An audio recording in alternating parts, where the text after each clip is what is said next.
Kia ora, everyone. Welcome to another smoking room. We've got a real good one for you this time.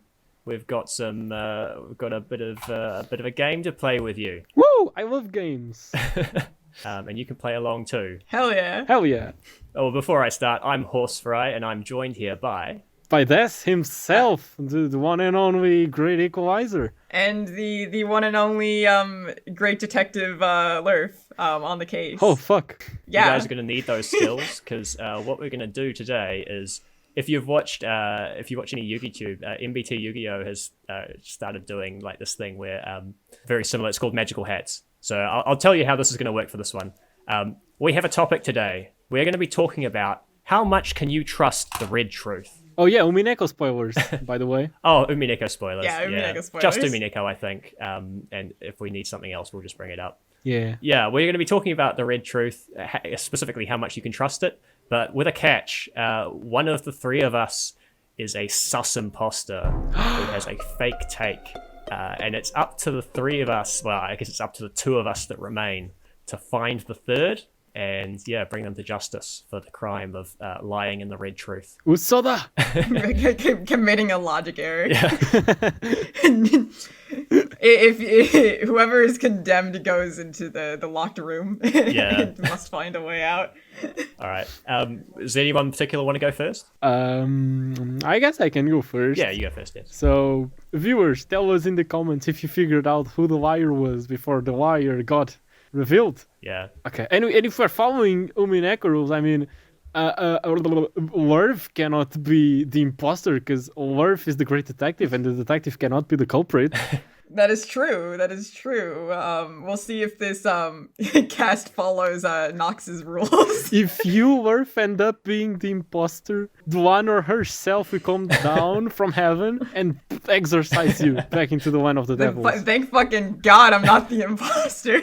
I will say, from my perspective, it feels like the narration is following me. So I think I've got the real detective's authority. What is this protagonist syndrome? I mean, you did make the intro. Yeah, I did.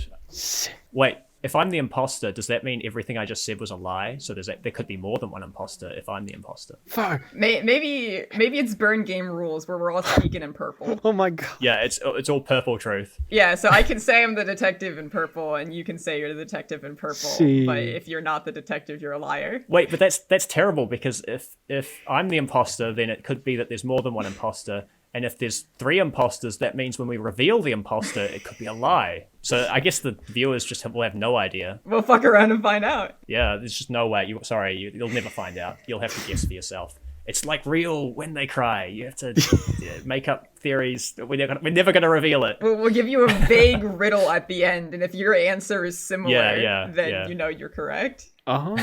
Will we actually? Because that's sick. You know what? At the end of this, if we want to do that, I'll make one in post. Yeah. Yo, nice. All right. So let's see. What do I have to say about the red truth? What was the question again? How much can we trust the red truth? Right? How much can you trust it? Yeah. Okay. Here's the thing. The red truth isn't actually a red truth. The red truth is a red not lie, because you can say things in red that aren't true, as long as they aren't lies. What I mean by this is that, for example, you have a lot of lines that are not sentences that can be called true or false. They're simply like laughs, for example. Ha ha ha ha ha in red. Is that true? Is that false? It's none. It's not a red truth. It's just a red non-falsehood, I guess you would call it. The red truth has also been used to express personal opinions, like the very popular "you're incompetent." What does it mean that an opinion has been expressed in red? Does it mean that, like, this is Beato's honest opinion? Does it mean that, like, across all opinions that you can possibly gather, all of them will agree that Butler is incompetent? What does it mean? You know, there's just this factor of uncertainty in the red truth that, even though the red truth is an instrument for you to just accept things at face value so the story can progress and not reach a stalemate, that's the one reason why Beato introduced the red truth, is because Butler is just throwing the story into a stalemate. You still need to think about who is saying the red truth and what actually is being said by the red truth. And even though the red truth is meant to be taken at face value, you can do very funny tricks, like Eva Beata did in EP3, saying these people are dead. But then you think about it, and the trick was like, oh yeah, they're dead at the time the proclamation was made, not at the time that we were referring to during the whole discussion, you sneaky little thing. I think as an instrument of the mystery, as a thing that exists in the discussion that people have in Umineko, like in the story, I think it's a very important, I would even say necessary element to have in Umineko, because again, stalemates are a thing, and before you get into the answer arcs and you have the whole relationship of trust between the author and the reader, and Nox rules and all of that, while you're still on the question arcs and you're a baby Umineko reader, you need the red truth. Because in the question arcs, basically the rule is anything goes. You're fighting against the witch will use anything at their disposal, and so should you. Cheap tricks are valid. So you need the red truth to like fucking say small bombs is not valid or something, even though they never use the red truth to invalidate small bombs, I think. Yeah, that's the utility of the red truth. It's just so that in the question arcs you don't just have Butler throwing out these stupid arguments and keep getting away with them, so Ryukishi can introduce the Nox much later when the story actually sits down and tries to explain to you all the things related to the mystery genre. And I think this uncertainty that I spoke about relating to the red truth, even though it is an uncertainty and the rules shouldn't be uncertain, the fact that you can stretch the red truth really works when you take into account that one of the major themes of Umineko is trust and is trying to figure out the intent and not the action itself. So like, you need to think about the red truth. Even though it's meant to be taken at face value, you need to understand where the red truth is coming from, what it is referring to, who is saying the red truth. And I don't know, you have to trust, but not exactly trust red truth. I don't know if I'm expressing myself correctly. I just think it's interesting that even though it is a truth, there's much more to be said about that truth than just the fact that it is a truth. I feel like I've been going on a monologue for 5 minutes. No, you're good. You were expressing your take.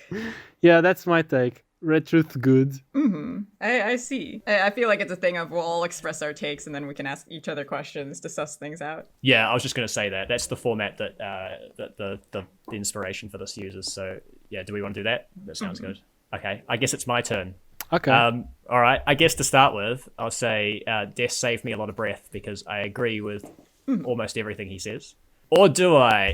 Or do you? Okay, so here's the thing, right? You say the red truth is a truth. Huh. I think you can just straight up lie with the red truth. And by lie, I mean say a thing, state a thing that is factually incorrect and doesn't have any ambiguity. I actually think that's possible.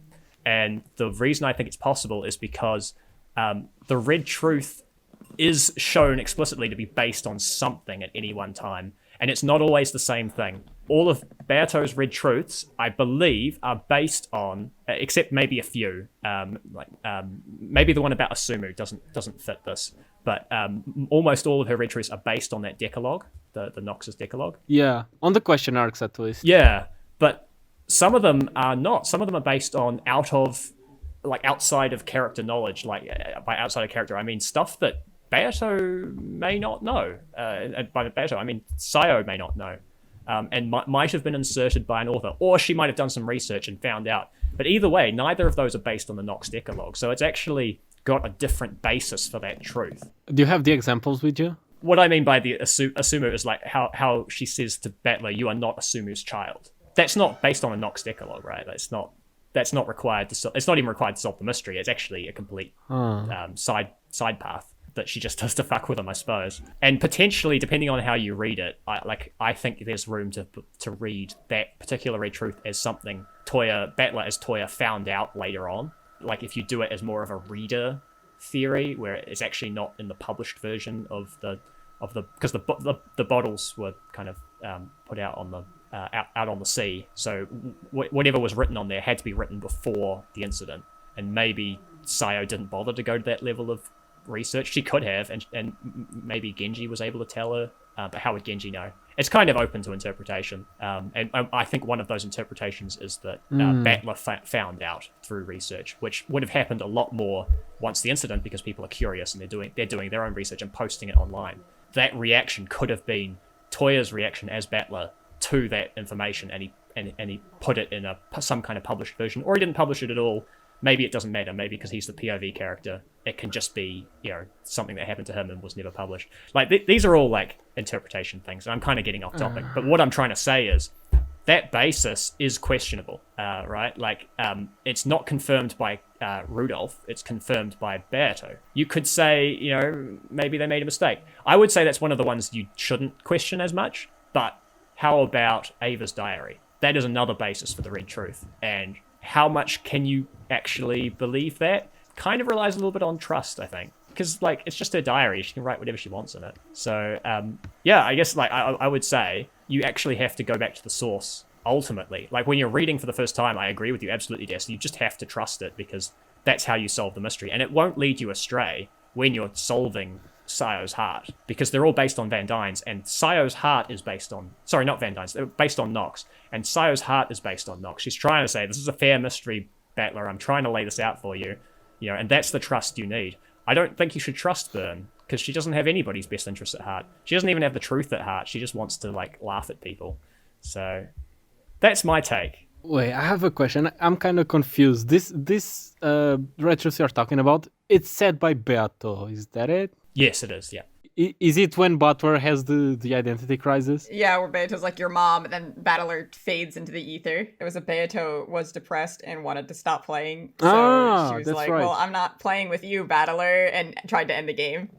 That's right. Okay, so I need to wait until we get to the argument phase to, like, debate you on stuff. Mm-hmm. Okay. I'm a little surprised that I have the hot take here, in an honest opinion, because I think that, objectively speaking, every Red Truth spoken is true. Not like as in like they're worded in a way that won't trick you, but like objectively, every time a Red Truth is spoken, whether it be a fucking laugh or you're incompetent, it is true. Yes, it is based on timing. But like Beato laughing, that is her true feeling. Like, she's having a fucking blast torturing Battler. I'll accept that from her. Ah, okay. So you mean that, like, if you're faking having fun, your laugh cannot be in red? Yeah, exactly. Okay. So, like, if you're not truly having a good fucking time bullying Battler into oblivion, you can't laugh in red. Okay. It's also the same case in the incompetent, because at this point in time, Battler is incompetent. Yeah. When she says that, he doesn't understand the rules. He's like struggling and flailing around. He's not like, even like thinking about having a fair mystery. He's just saying like, oh, well, like unknown thing X could have solved it. Like, Battler doesn't get competent until the fucking answer arcs happen. And he's like, oh, Beato like actually made me a solvable mystery. Let me like sit down and think about it. And then he solves it in one episode because he actually took the time to take it seriously. I mean, like, yes, there are, like, truths of, like, Canon being dead or Canon was killed in this room, but we know that, like, Canon as a person, as discussed by Featherine and Angie in episode 6, they talk about how you define a person by their personality and, like, who they are. Like, like, if someone starts acting differently around you, your first thought is, like, you're acting like a different person. Like, who are you? Like, you're not the same person I know.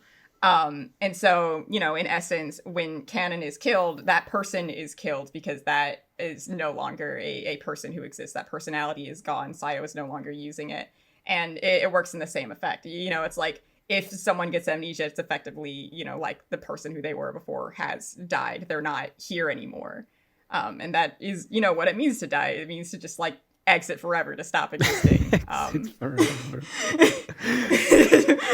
Log out of life. That's the Red Truth trick that, what's the English word, demands the most trust from the readers. Not exactly trust, but more like understanding from the reader. Like understanding readers. Understanding the purpose of it. Yeah. Because we know you can't physically lie in Red Truth, because even if Battler, like believes he was like born of Asumu, or not born of Asumu, but like Asumu is his like biological mother. He can't say that. You can't say an actual like, you know, like opinion or thought.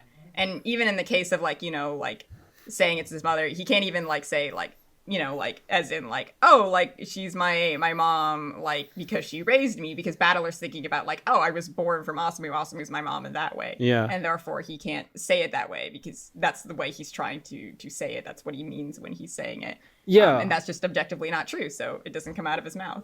We have been shown that as a mechanic, you cannot say something false in red. That has been proven. No matter how hard you want to say it or whatever, you just physically, like, it just gets caught in your throat. You can't say it.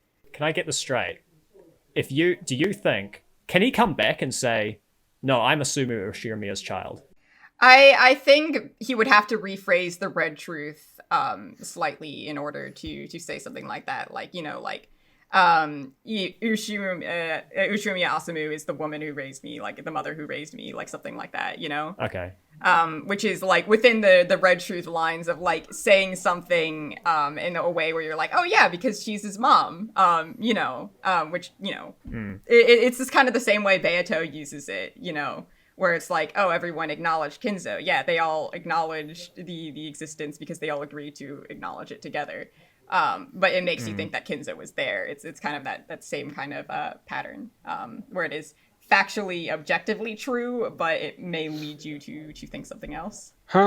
This is actually really tricky. Okay, wait. I'm not sure if I'm getting myself confused, but I think there may be a bit of a discrepancy in your evaluation of the red, because when we were talking about the laughs being red truth, basically your interpretation of it is that the red comes from the knowledge and intent of the person saying it. So if Beato was actually having fun, her laughs would become red. Her laughs can only be red if she's actually having fun. So basically you're saying the red on this sentence comes from the person who says it. But then we start talking about Butler being Asumu's child, and then the red is actually coming from a truth on a higher plane and not actually from Butler's heart. I think the truth is always coming from like a higher plane of just like, it is like, you know, like it is a fact that Beato's happy in this moment. Like, how do I word this in like a way that makes sense? Because it makes sense in my brain.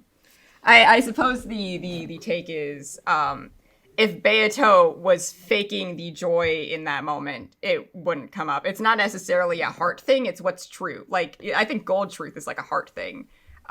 It is true that Beato is having fun and laughing in that moment, and obviously her own emotions come from her, but it's also like a higher plane existence of you can confirm that this is fun for Beato.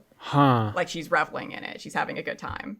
It is the confirmation that it is an actual fact feeling of emotion. Because we know Beato will, like, fuck around and, like, you know, like, fake the way she's feeling, but she's never faked a feeling in red. Okay, I know this episode is supposed to be, like, trying to discern who is lying about their take or not, but now this actually got me thinking about the red truth, and I think I need to discuss with you what do we think about the mechanics of the red truth, because by the discussion we're having here, I think basically the three of us can agree that it kind of depends on the game master of the game board, because supposedly the game master knows everything about all the pieces, and so the knowledge of the game master would be what dictates whether red truth is true or not. So that's why Butler's red truth doesn't work, because the person who made that game board knows who Butler's mother is, and that would be Beato, and that would go back to Beato saying you're not Asumu's child. So I don't think it's based on specifically the knowledge of the game master in specific. I think no matter what,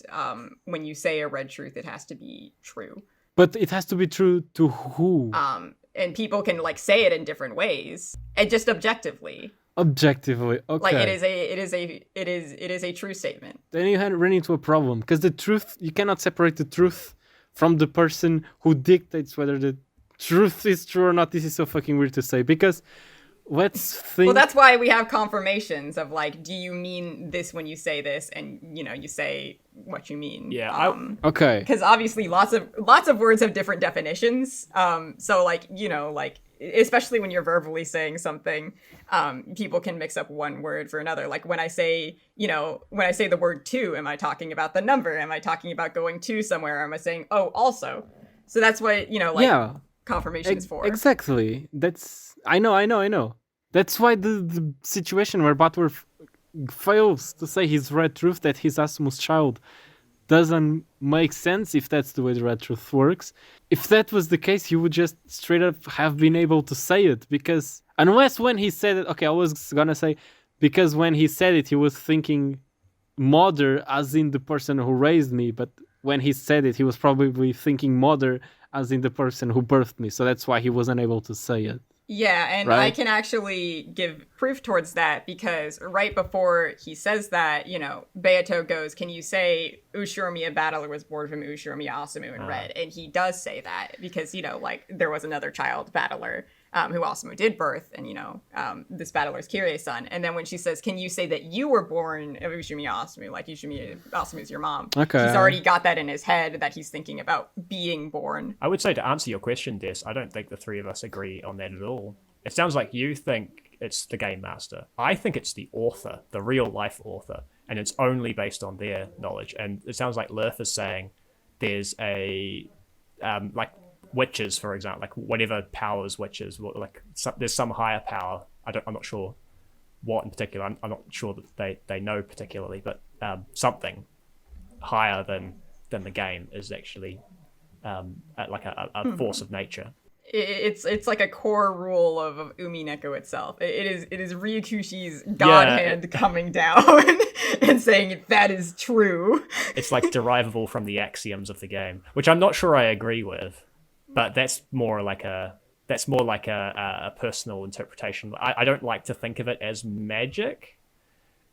Indeed. I guess yeah. Yeah, I mean, the thing is, every time Red Truth is spoken, it's in the meta world, so it's not real. It's why it's why Battler can't use the Red Truth Natsuki isn't the culprit. Yeah. On the game board, because that's because they're you can't use magic as evidence. You know what? I think I agree with that actually. I think I was just confused. I think I agree with what you've been saying. What you said specifically about where the red truth comes from, because it makes it even makes sense as a funny little irony, a funny little bit of irony, that even the treasured red sword made to kill witches itself works a little bit like magic itself, in that its power comes from the darkness surrounding it. So just like witches live in the darkness and in the uncertainty, and they thrive in what you don't know and making illusions in the things that you are not certain about. The red truth also is more powerful the less you understand about it, and the more double meanings you can shove into the red truth. So it's funny that both sides of the argument are using the same darkness. Let's call it that. The same ambiguity. Yeah, exactly. Thank you, English vocabulary worth. Of course. I gotta thesaurus by me at all times. That I'm not saying in red. This is scary though. Someone is lying. Someone here is lying.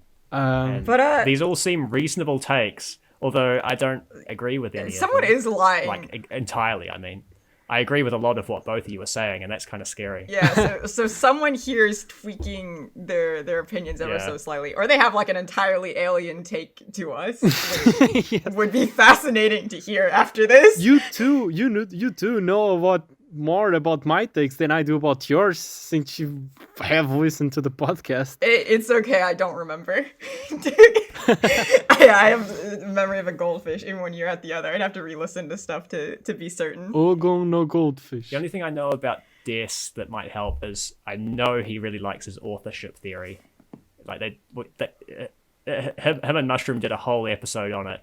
And Yeah, it's not my authorship theory. It's mine and Mushrooms. I love that episode. Yeah, sorry. But I almost feel like you'd be agreeing more with me if you really believed it. This might just be me. That's you got a point there. If he's really into authorship, the authors of. Okay. I suppose it's like of the forgeries or the message bottles. What part specifically about your theory do you think I would be agreeing with? You haven't mentioned the author at all. You've only talked about the game master and the person speaking the truth. And those are characters in authorship theory. And the person who is speaking the red truth, if you like, the actual voice behind the characters is the author. And the knowledge that informs the red truth is the author's knowledge. But to be honest, like, even though I know that I don't know anything about Lurf, and it could equally be the same, where maybe Lurf believes a bit more because like, what, it comes from God? The red truth comes from God? I don't know. Do you believe that? Do you really believe that? I feel like in general, like mechanically speaking within the realms of Umineko, yeah, it comes from Ryukishi, like letting us know this is a true fact in the story, and the characters inform that. But like within the realm of Umineko, like as in like the realist version you can possibly get without the red truth, it's just not real red truth. You know, like humans can only use the blue truth, as we've been told.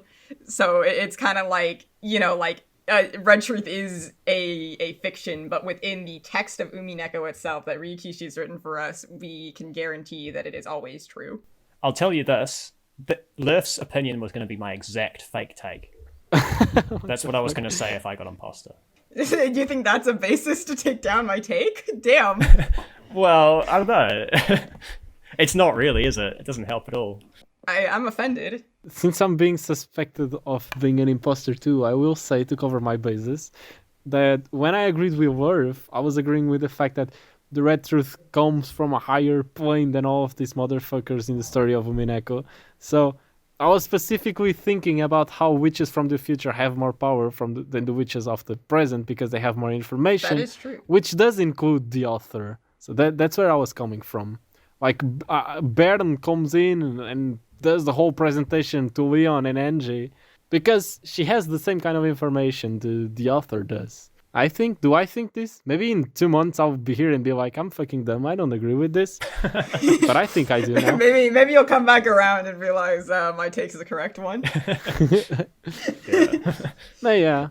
I mean, I don't claim to have the most correct take ever. There's lots of ways to interpret Umineko, but I do believe in this take full-heartedly. Do you? I do, yeah. I mean, I think it's the way that makes the most sense, because if you start talking about, like, you know, like, oh, people can lie on the red truth by, like, saying their opinions, then it's like, okay, well, is everything an opinion now? Like, then, like, you can't trust the red truth, which is literally exactly against the purpose of the red truth, which is supposed to be, like, your one anchor to guarantee something. I don't know, Worf. I think I see a little sweat droplet in your sprite. I am not sweating. Are you sweating, Jess? Me? Sweating? What is sweating? What does that mean? Okay, that one's a little suspicious. I am a little confused on the difference between Horsefry, your take, and Dess's take, because you said you agreed mostly with Des, which could be a bit of a cop-out. Oh, so what I meant by that, like, he talks a lot about, like, the way red truth can be twisted, right? So it's definitely a fact that you can say canon is dead, and in a sense that's not true, all right? And that's what Des was getting at, is like, you have to be careful about what you're saying, or what you're reading into what they're saying, because, like, they are allowed to twist the truth as long as it is, in a sense, true. Yeah. But I think there's more to it than that. You can show Oshiramiya Angie an entire, like, version of Rokenjima where people go psycho and murder each other for no reason. I mean, there's reasons, but for no reason. And say, yeah, everything about this is true. And I question, like, because we're shown why Byrne thinks she can say that. We're shown that she has she has the, actually, are we? Because she doesn't have the diary, so that's interesting. But I mean, it's implied that Ikiko has it. That's a side thing. The basis is the diary, and the diary says that that's true. But do we trust the diary? And that's my question. I'm not sure I do trust the diary necessarily. But like, Byrne's you're talking about Byrne's read that was interrupted by Angie's scream, right?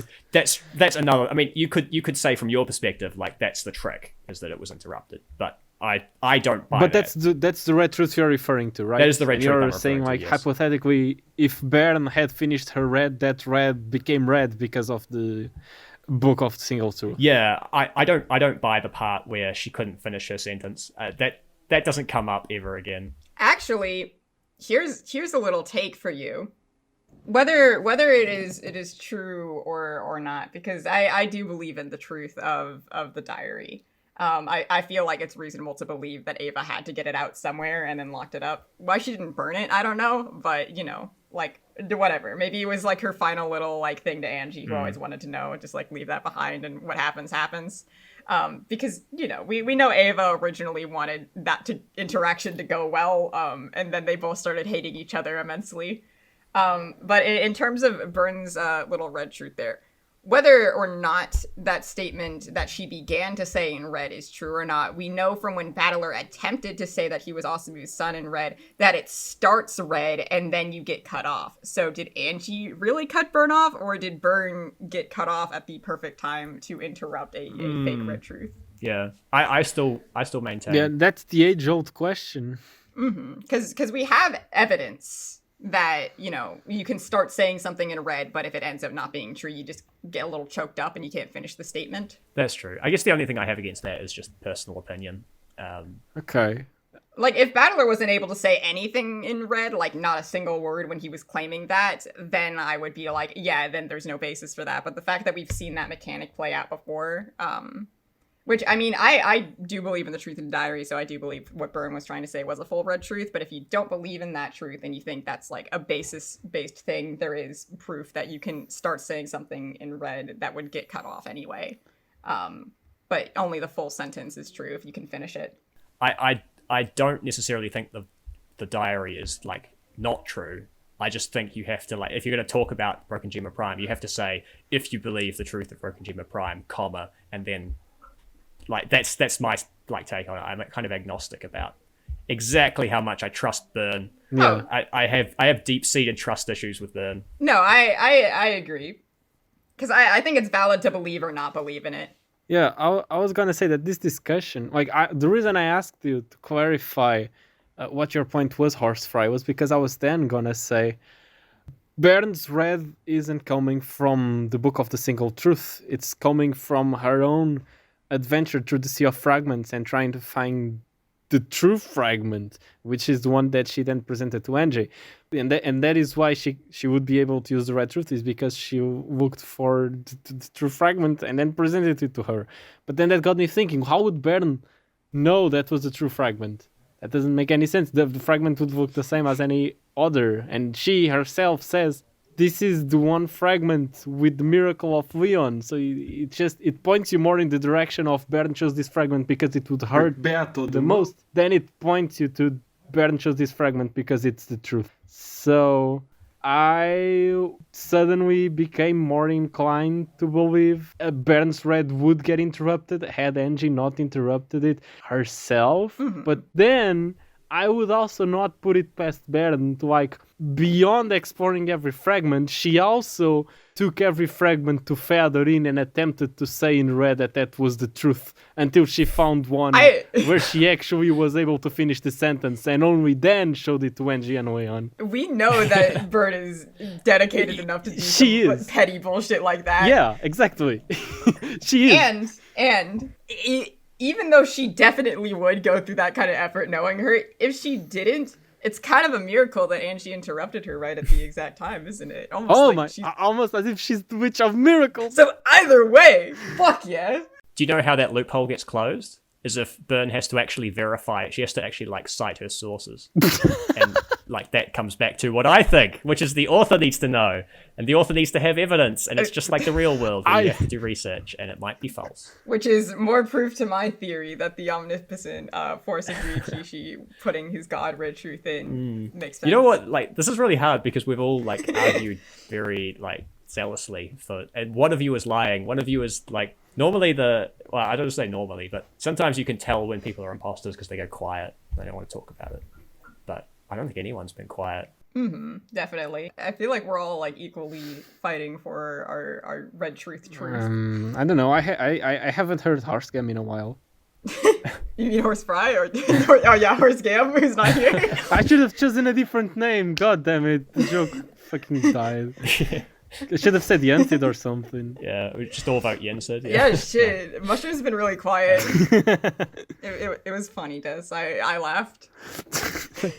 Was it in red though, or were you faking In red. it? Yeah, it was in red. I thought it was. I thought it was a little funny, haha, a little humorous. Okay. So, do you want to shoot our shots? Do you want to shoot our shots? I feel like I'm no closer. I don't know. Like, because we've argued whether we think, like, we've argued the point as if we all believe they're true, right? And I think that hasn't given us any real headway as to like who's lying, because like one of you could just have a better take or a different take. Trying to figure out how to find someone, like how to like break someone down to a point where they can't like justify their opinion. That was my strategy of like, if you know, like struggle to argue something, you might end up, but you guys are keeping pretty solid, which I have to commend you for, Mr. Imposter. For context, through DM'd each one of us our role as crewmate or imposter. It would be funny if Fru messed it up and all of us got crewmate. that would be a little bit funny. Yeah. We've all been arguing our true real takes. That is actually the first, that's how the first MVT magical hats went. Somehow they were all crew. Oh my fucking god. that would be a little hilarious. I mean, the only insight I think that I've had that actually helps me is my one about Des, and I like it would help a lot if I knew something symmetrical about Lurf, but I don't really. Yeah, I mean, I agree with you with the point with Des.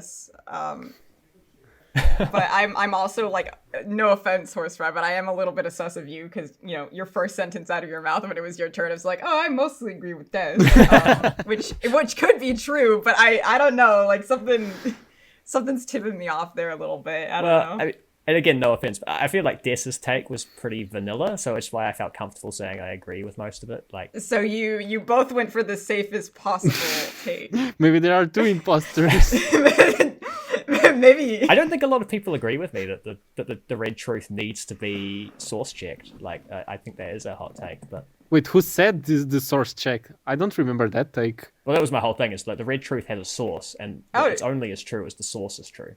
That's my feel. But if you know the source is true every time, isn't it always? It would true? be, yeah. But we don't know if the source is always true. I don't really understand like the whole like source checking thing, because like you said yourself that Beato probably couldn't source check that, but somehow both, and Battler also doesn't know. So like how could either of them So I think if Ava's diary had been about how maybe she was a little more like, I don't know, fanciful, right? She makes it up a little bit more. And in this version, like, Ava does nothing wrong whatsoever. Like, in the one that she's got, she's kind of like, I'd almost say suspiciously, like, everything's an accident. Like, oh, I accidentally pulled the trigger. Oh no, how terrible. Like, there's always like jokes and memes about like Ava going, oh no, I accidentally killed Natsui, my favorite person in the whole world. Like, that part is written like that. And so, like, it just seems to me like, she could have equally just gone like, no, I did nothing wrong whatsoever. And the entire thing is her fighting in self-defense against, like, all the Ushirimiya siblings who turned evil. If that still suits Byrne's goals, I think she can still say that in red. She can still show that version to Angie and say, this is all truth, this is red. And I don't think that's true. Like, you need to check the source. And the source is a pretty interested party writing after the fact about what they remember. So all three of those things to me is like, well, it's room for doubt, even though it's red truth. I don't believe it. Mm-hmm. Hang on, I have to look up the exact red truth that Byrne says, because I'm pretty sure she says like this is like the real like one truth. Like essentially, in the case that you're talking about, I feel like the only way to like say that in red truth would be like, this is the truth that Ava Ushirimiya wrote down in her diary, or like, like this is, the truth that Ava Ushirimiya witnessed, like, or, like truth that she acknowledged, because then you have that like slight little thing of like, oh, it's true for Ava, but not necessarily true overall, which would be, factually true. That's where I agree with Des, because that's like, Des could say, I doubt the diary because of that, because there's that trick. Which I think is pretty vanilla. Like most people believe that you can trick because it's in the text. It's literally in the text. I think the exact word she says is that this is all truth isn't red. And then she tries to say, oh, I was going to say that this is all truth isn't necessarily so, which is like the weasel. But I think even if she'd finished the truth, and assuming she could, I think she could. When Byrne talks like referring to the diary, she says this is the truth. Yeah, the truth. As in like, like the one truth, rather than like this is a truth, Yeah. So it's like that specific wording. I think that's because in Umineko, you can't really do death of the author, because in Umineko everything's about the author. And since the author is Featherin, if Featherin is taking the diary as truth, then it instantly becomes true in the world of Umineko, the written work in universe, but also out of universe, but not necessarily true in the universe that real life Featherin, aka Yukuko and Toya and Angie are living in. This is so fucking confusing. That's what I'm saying. Do you understand what I mean? Depends on the author. Depends on what they think. Okay. And it depends how good their sources were. Depends on... fuck. Okay, no, that makes sense. Because in the world... There are so many ways. God fucking damn it. Let me just take some steps back. In the world where no authors exist, the world where Angie and Toya and Ikuko live, that world has no author, because that is the world of the authors. So we'll never know the truth of that world. But all other truths spoken about in Umineko that do not pertain to that world, all of those truths are dictated by whatever the fuck the Featherin decided the truth was, based on the diary. Well, no, right? most of the truths are not based on any source at all. It's based on the Nox. So it's like there's nothing in Nox that says you have to believe that George is dead in this fragment. Like it's that, and in that context, it's more about you have to trust the author, and that's what the red truth is like forcing you to do, is to trust the author that they've created a fair mystery for those red truths. But then it gets used outside of that context. Wait, okay, maybe it's easier if we talk with the example. So let's talk, for example, about who Butler's mother is. I highly doubt Toya did blood tests with whatever samples they could find of Asumu in 1998. Let me interrupt you right there, Des, because we know for an actual fact in episode 404, like around where that happens, we have like a cut to the future, and she's like, yeah, it was later revealed, like after the whole death, like that whole conspiracy came out and it was proven true that Battler is not Asumu's child. So that is public knowledge that everyone knows that Asumu was not Battler's real mother. Okay. I'll just... Okay.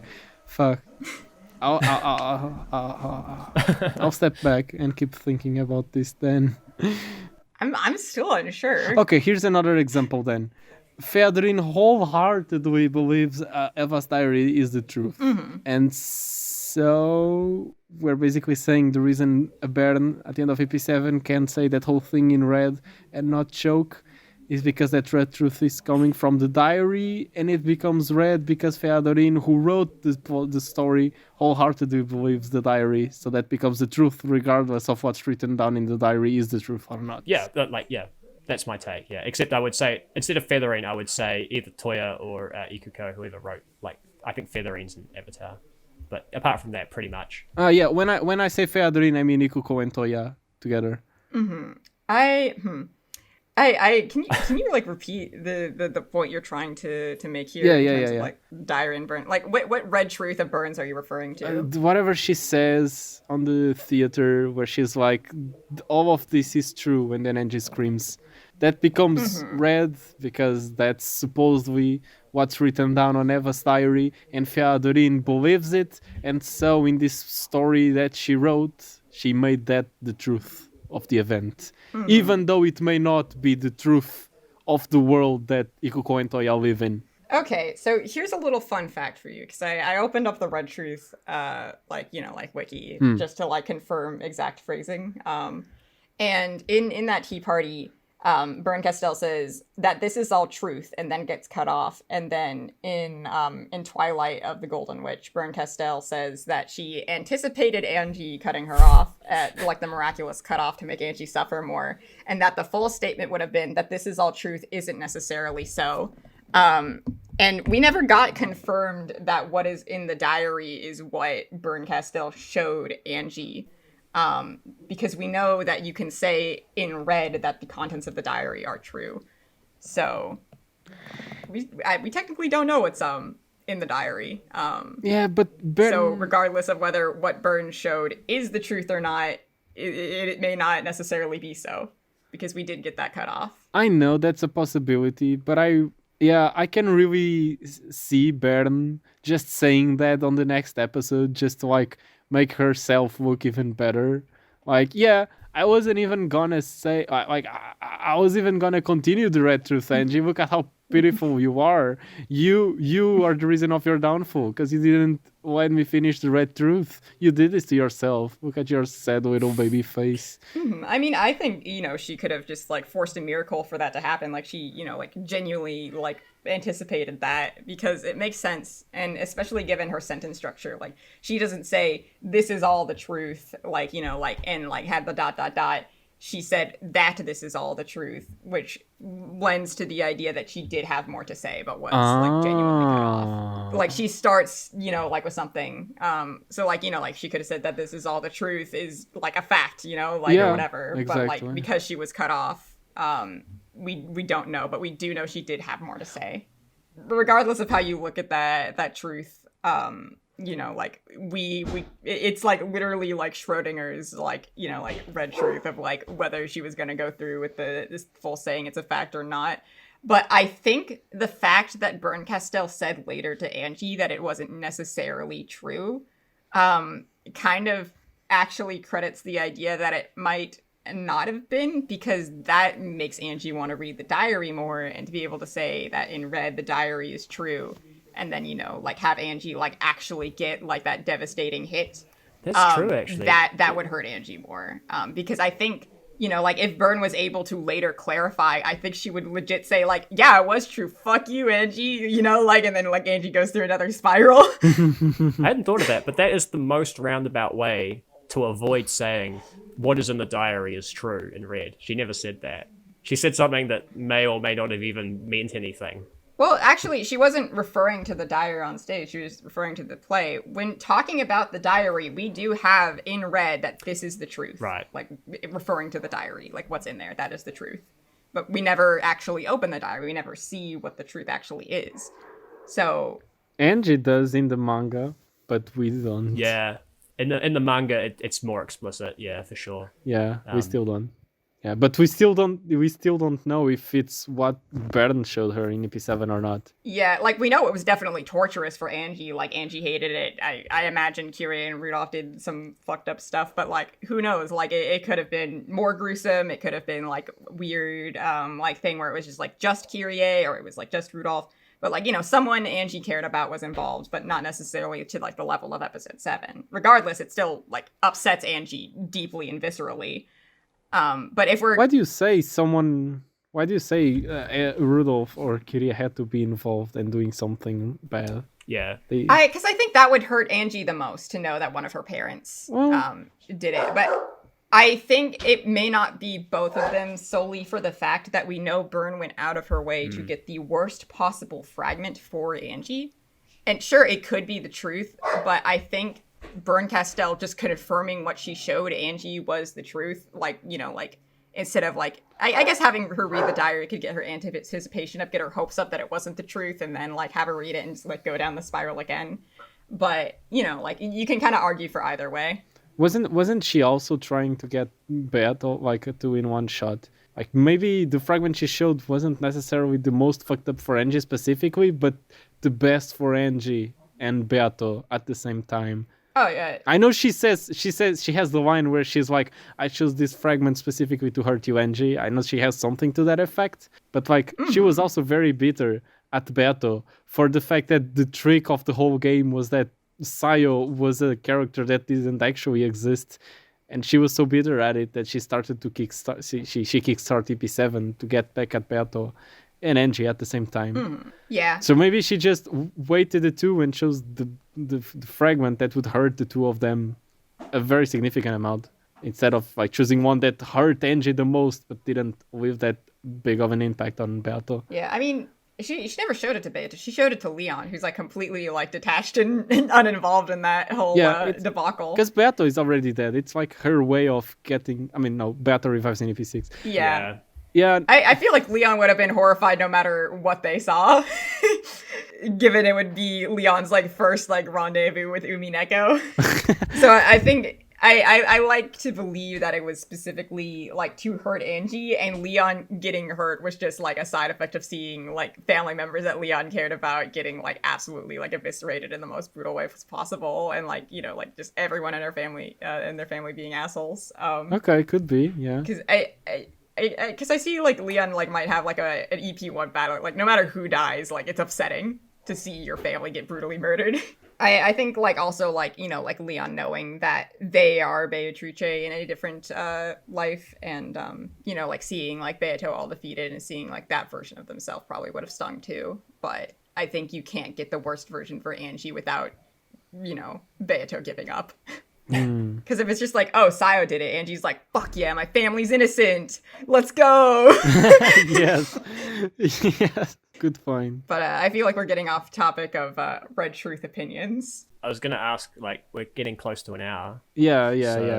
Does anyone have any last minute strats to try and narrow it down? Because I'm about to reach for a D6. I can't think of anything, but I think I have my hot take. I think whoever is the imposter may like the whys were at the start of the episode, because then we just started talking about all sorts of different topics, and I don't imagine the imposter would have wanted to like give their wrong opinions about different topics we ended up discussing. So I think the key is the first discussions we had on the episode. Wait, like which first discussions are we talking about? Like the one about how much can you trust the Red Truth?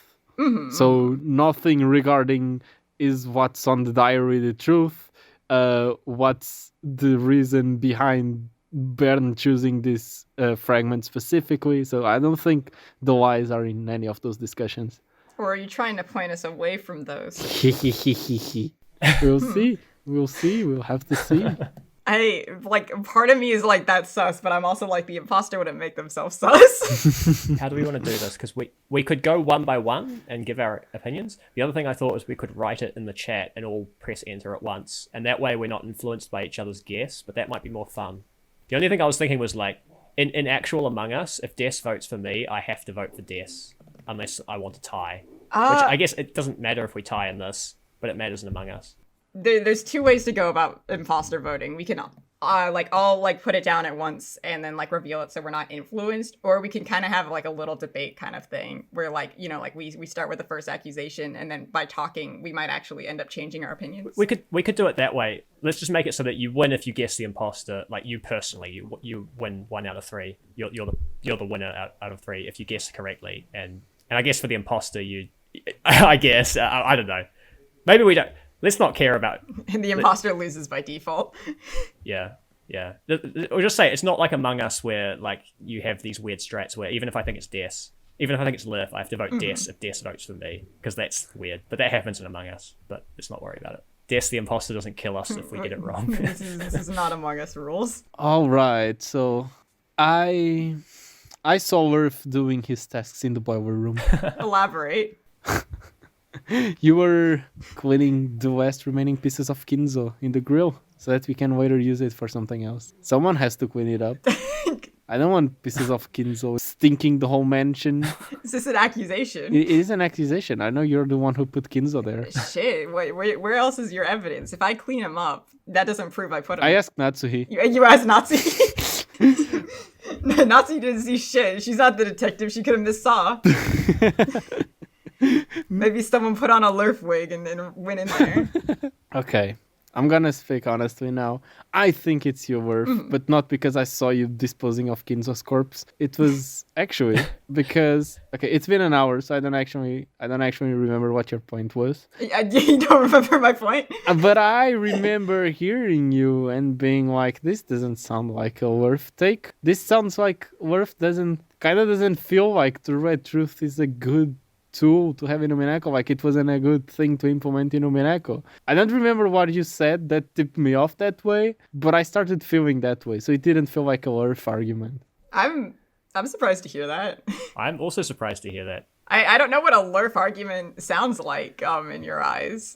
I don't know. I feel like you would have been more sympathetic to the way the mechanics work in Umineko, and it almost felt like you didn't appreciate the red truth wholeheartedly. I appreciate it. I think it's like kind of like on a meta sense, like a trust between us, the reader, and Ryakishi, much like, Battler has a trust in Beato. Like, we trust Ryakishi to put absolute truths in this game as well. That's interesting. To be honest, I thought the exact opposite of you, Des. But I will continue with my initial thought. I also think it's Lurf. And the reason I think it's Lurf is because I think Lurf would have a way more base take. Damn. I think, like, it comes from Ryukishi is, like, way too vanilla. Like, that's just what, like, you've just finished reading Umineko for the first time, and you're like, yeah, the red truth, like, it's absolute truth, right? Like, it's this, it's just how it works. It's true because it's true because it's true. Damn, you think my take isn't based? I mean, like, Ryakishi is kind of like a stand-in for, like, an omnipotent thing. I'm not, like, literally saying, like, Ryakishi is giving these red truths. I'm saying, like, it is, like, an omnipotent, like, just kind of, like, you know, like, when writing a story, when you have that, like, omnipotent, like, third person, like, via, like, as opposed to, like, a third person, which is, like, biased towards, like, your main character. That's kind of what red truth is to me, in which, like, it is, like, that omnipotent truth where, like, you can trust it as a fact within the story.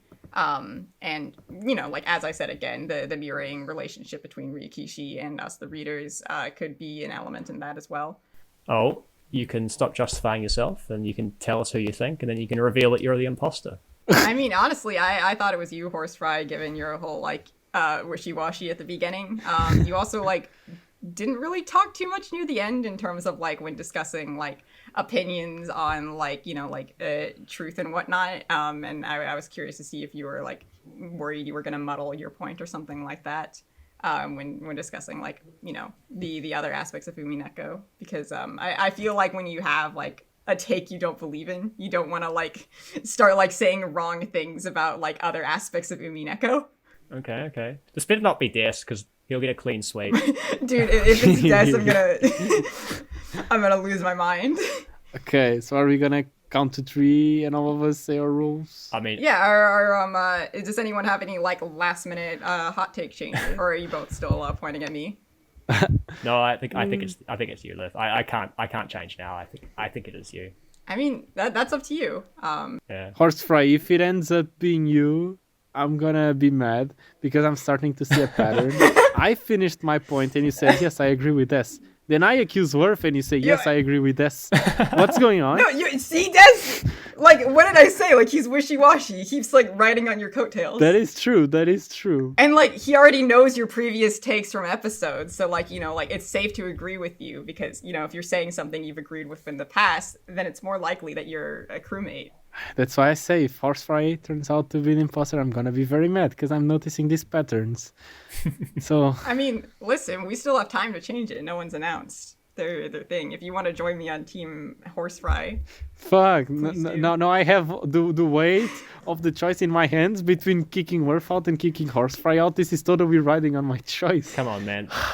Look at my complexion. I wouldn't last a second in outer space. I don't know. I've just been... Horsefry's a little bit sus. That's all I gotta say. So do I vote Worf in appreciation for Horsefry game mastering or D&D session? Or do I vote Horsefry out in appreciation for Worf making my favorite character in our D&D session? It will be hard to DM from outer space. I mean, I think you could do it. and like, if you don't, like, I can take over as DM. So, like, that's one of my skills. That sounds like a trying offer, because then I'll have a DM and Dew in the story. But if I kick Worf out, Dew will be absent from our campaign. And I don't want Dew out, because Dew is funny.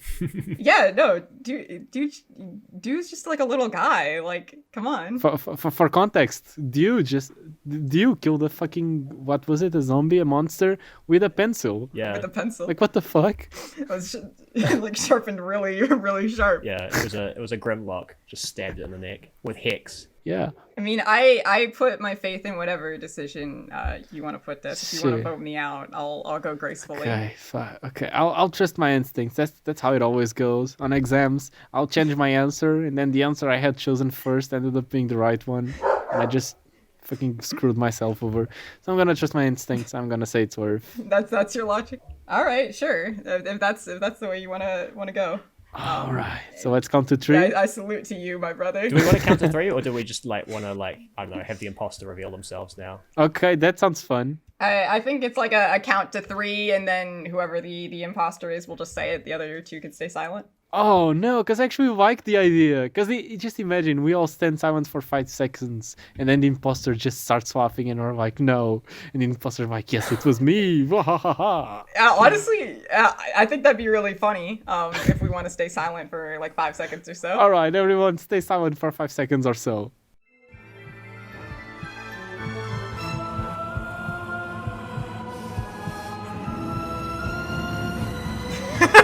I knew it. I knew it. Yeah, you fucking got me.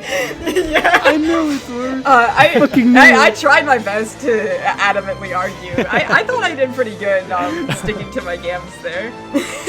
I knew. I like halfway convinced myself a little bit like through it. I was like, I'm making some good points, but this is how I always screw myself over. I'm glad I didn't screw myself over this time. I made a compelling case. I think for Horseride being sus. I did not do you any favors, Des. I can tell you, I didn't intend to do this, but when Fru messaged me, she was like, "You're crew, but you're a suspicious crew." I was like, okay, I'll do my best. That's really fucking funny. But yeah, my honest take is more similar to both of yours, honestly. Which it kind of screwed me over because I was the one with like the vastly different take. I was hoping for a little more diversity, but essentially I kind of believe the whole thing of like, you know, like red truths do kind of depend on the person who is speaking them. I do think like to some level they have to be objectively true given the whole like battler scenario, but like in terms of that, like on the meta world, like I've always interpreted within authorship theory that like the way you interpret like the meta game between Battler and Beato and everyone is, you know, like the way that the real world is kind of viewing these events. Like as like a metaphor where like Battler standing in for, you know, like the general public, whereas like, you know, Beato is standing in for the mystery of Rokenjima. And so like in terms of like, you know, Battler being unable to say that he's Osamu's son, it kind of can represent like the whole like public like uproar about that of like, what the fuck, like no fucking way, like, you know, and they like cancel out of it for a minute because that's what they're focused on, and then they like get back in there like, wait a minute, that is not integral to the mystery. I knew it. I knew you had a base take. And just various things like that. Yeah, that's I knew you'd be an authorship channel. No, I fucking love authorship theory. It's one of my favorites. Yeah. I went like full like omnipotent truth, whatever, but I still do think like truth is based on like, you know, like the information that we have in the moment. And obviously, you know, people from the future will have more accurate truth than those from the past, most likely. You know, the whole Angie conversation with like, you know, like a star dying in the distance, but it's like 4 light years away. So like we don't know it's dead until then. So like retroactively when the light disappears, we know it's true. So that's kind of how it is, you know, with like Battler and like the truth of the diary or like whatever the fuck. Truth of the diary is kind of like a tricky one to justify, but you know, because we don't really know what's in there, kind of left up in the air. I imagine it's as close as we can get. It might just be determined as truth because it is the one account of the person who was actually there on that day, so that is like the closest you can get to the real actual truth. And so if the public did, you know, like get to see the diary, that would be written down as the truth, the future overriding any possible like past outcome. So like that would be how it is true, because that's what everyone would believe, and when everyone believes something, that is what is true. Do you have anything about me and Des's takes that you want to say differently now that you're allowed to speak truth? I mean, I feel like we all kind of have like a similar thought process. Like there's like a little bit of difference, like, you know, like with like source citing or like, you know, like who decides what is true and whatnot, but I feel like we all kind of land in similar camps. I agree with both of you pretty well. I'm still a little confused on like the whole like checking sources thing, but I also kind of think it's very similar to my little take here. of just like, like authorship is a good theory. I think it's a good way to interpret the red truth, is like the information that everyone got after the fact, or like the information that the author has put into this story. Like, you can't say like, like Ava lived, but also everyone died and no one survived, and Ava died in like red throughout various games, if that is the objective truth. I mean, I guess you could be like, far in the future, Ava did die, so it's true, but it's like, no, not in this context, like it's kind of like, like when you say like, Nanju died point blank to a gun, but then you later, like find out like in a different game that's not how he died. It's kind of like, that's kind of how it goes. Because we've had like, like Maria being poisoned as a true thing. I'm pretty sure that's been stated in truth at like one point for like episode 4. Or at least like to the point where like Battler discerned it, and as the detective, it's basically truth. Meanwhile, like in another game, like her death is as Nanjo diagnosed it, where she was strangled to death. And that whole thing. So it's kind of like, it is true for the story, like in episode 2, 3, 4, like whatever, like when the island blows up and no one makes it out. It is true. Everyone dies. No one is left alive. That is the story. That is the plot of this story. But in the real world, Ava does live, and that is the truth. Yeah, I'm glad you were the imposter, Worth, not me, because I don't know how you did it. Yeah, because you thought I had a... I don't know how you did it. I wouldn't be able to contain myself. It would have been so frustrating to have to like keep saying wrong takes. Give a bad take. Yeah, and not express my honest opinion. I did consider you, Des, for the reason that I said. I considered you for the reason that I said, which is that I think that you would have had more authorship. But then I thought, like, actually, the way Des usually speaks is about, like, he talks about the witch character rather than the even if he's talking about the author, if he says, like, who is the author of EP6, he will say, oh, Feathering. That's how you talk. Whereas if you ask me, I'll say, oh, it's Ikuko, or it's, because it's like, Toya and Ichigo together. Yeah, so when I thought about it like that, I was like, that actually resolves it. Like, that's what you're saying. That's interesting, then, like, that's as far as I expect you to, to go in support of authorship theory. You agreeing with Des was like my one little latch on to make you look suspicious. And you managed to do it. I was pretty suspicious, I have to admit. I had nothing to say to all of Lifts. Like, it's true. I went quiet. I actually went quiet because I had enough. I'd come to the conclusion that I wasn't gonna get any more information from you guys, and I was like, okay, I'm ready to pick. So I just like was kind of quiet while you guys talked out the last little bits. But like you say, it's sus. I'm like, well, it's true, a little sus. Yeah, it was a little sus. No one would want to say wrong takes about Umineko with something they don't believe that much in depth. Me actively doing that thing. I will say I agree with one thing I said there, because I like retroactively was like, wait, that kind of makes sense in the whole like burn getting cut off thing, where it could work either way. I think that's the whole like, you can get cut off from a red truth, but the start of it is red.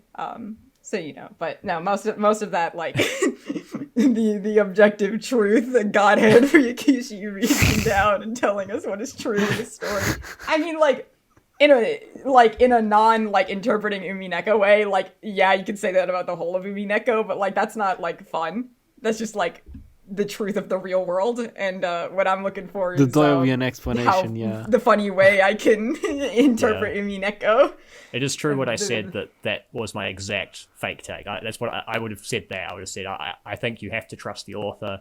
I would have said, like, even if some of it looks kind of sussy, like it's just comes from a higher authority, yada yada yada. So I'm glad that I wasn't the imposter, because can you imagine how much longer it would have been if I'd been like trying to explain my take now, like after we've done all of this? Like, you guys had so many questions, which I love. I love that you asked the questions.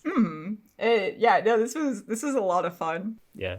Oh, also, I should mention I was the imposter, and then Des was like, "Hey, how come Fru messaged me to say I'm Crew?" Like, damn it. Because Horsefry didn't tell me he was going to use Fru as a messenger to give us our role. So we were just chatting before the episode, and Fru started telling me, you're the crewmate in the funny Among Us game. And I was like, what the fuck are you talking about? So then I just started venting my confusion to the people on chat. And Horsefly was like, no, that was for the episode. Fru was messaging me the whole time because I was the imposter, so she could tell me whatever. And she was like, oh yeah, I told Des, he seemed a little confused. What should I tell him? I said, just tell him he's crew. So she did. And then she said, I messaged Lurf and she got they got it right away. Yeah, I'll read you the conversation just so you understand my utter confusion and Fru's amazing efforts at not telling me what the hell is going on. So Fru says, okay, Des, you're a crewmate. And I'm like, what does this even mean? And Fru says, in the Among Us smoking room episode. And I'm like, I'm confused. Did we make some Among Us joke in a smoking room you're listening to? You're crew, Des. What? I'm so confused. So am I, but I'm simply the messenger. Someone's playing a new game, and you're crew. What the hell? Have I been unknowingly summoned to a witch Among Us game? Just go with it. Pretend you know what's going on. Unless? Alright, I know what's going on. I'm crewmate. Finna do my tests in electrical real quick. Thank God, because I sure don't, oh Mao. Yeah, I know what's going on so well. Visible confusion. It's the funny game with the funny twerking astronaut guys, and now you're one of them. Nice. Hope the ship gets shot down by an alien force and I get stuck in the funny Xenoblade X planet Mira. And then that's where I fucking said out loud, I don't know what's going on. Fru said, I'm crewmate. Does anyone know what's going on? And then Horsefly was like, yeah, that was for the episode, dumbass. Yeah, I started as crew and I was like, damn, I wanted to be imposter. Then I got imposter. I was like, shit, what take am I going to go with? It worked out for the best then. I don't know what I would do if I got imposter. I was kind of planning on fucking improvising it. But yeah, I was gonna say before the episode, Horsefly was like, yeah, we'll just do a quick 30-minute episode, and here we are, an hour and 20 minutes in. we had a lot to discuss. I mean, I will say, like, long ago, like, when I first, like, speed ran through Umineko in, like, a week, that was kind of the take that I believed in, but upon like 500 rereadings of Umineko, I have a more base take. No, yeah, I think we had a really good discussion here to the point where I don't think the episode should even be titled Magic Hats, but with Umineko. I think it should just be titled something related to a Red Truth discussion. Maybe it'll even be titled How Much Should We Trust the Red Truth? Because, I mean, we had a really good discussion, I think. Can we trust the Red Truth as much as we trust each other? Nice, I like that. Yeah, well, we can't call it magical hats because we have to avoid, legal liability from just stealing an idea. So let's just hope nobody watches MBT Yu-Gi-Oh! And nobody tells them. That is true. If our channel suddenly goes down, you'll know why. The witch hats. I'd love to do something like this again in the future with a different topic. Yeah, it'd be sounds fun. Had we not started discussing what the contents of the Book of the Single Truth were, I think that would have been a great topic.